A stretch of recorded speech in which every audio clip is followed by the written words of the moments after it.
guys, hari ini saya nak kongsikan suplemen yang boleh membantu in order to kita berusaha untuk memberikan sokongan kepada minda anak-anak. Suplemen yang agak banyak testimonial ataupun maklum balas daripada review.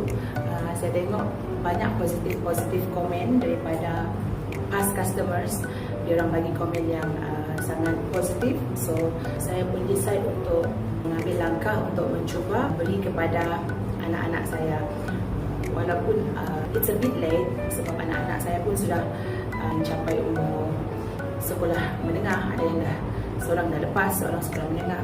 But I still mahu juga berikhtiar. Okay? Sebab walaupun mungkin saya sedikit lambat mendapat informasi ini, tapi saya still mahu mencuba. Okay? Ini adalah pembelian yang ketiga yang saya dah repeat order. Yang pertama saya cuba beli promosi 2 botol percuma 2, dan saya bagi kepada anak saya yang sekarang di tahun 5 dan di tingkatan 1 pada masa tu. Anak saya seorang lagi di tahun 4. Tahun lepas saya cuba. Dan apa yang saya lihat, perubahan yang positif adalah anak saya mula boleh berdikari. Bila petang hari boleh mencari buku, boleh buka buku sendiri, boleh ada masanya boleh pegang buku sendiri, boleh buat latihan sendiri. Nampak adalah sedikit perubahan minat dia untuk belajar.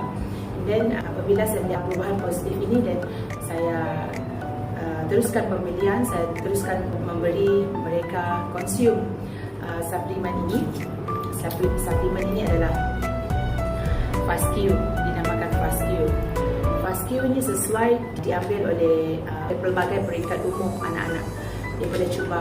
Suplemen ini adalah merupakan hasil daripada German Technology yang kaya dengan rasa coklat yang sangat pure, sebab anak-anak kan biasanya suka makan coklat. So suplemen ini berasaskan coklat.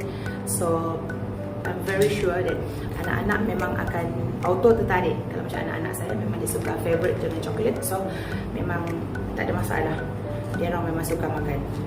Cara pengambilannya pun ada lain peringkat umur, lain berapa bilangan tablet yang diperlukan. So kita akan guide. Jika berminat boleh tekan beg kuning dan kita akan guide cara untuk pengambilannya mengikut peringkat umur. Kalau macam anak saya yang sekolah rendah, yang 11 tahun dan 2 biji setiap pagi, kita boleh makan 1 kali sehari. Kalau macam yang tingkatan 2 tu, tingkatan 1 start saya bagi dia makan 3 biji.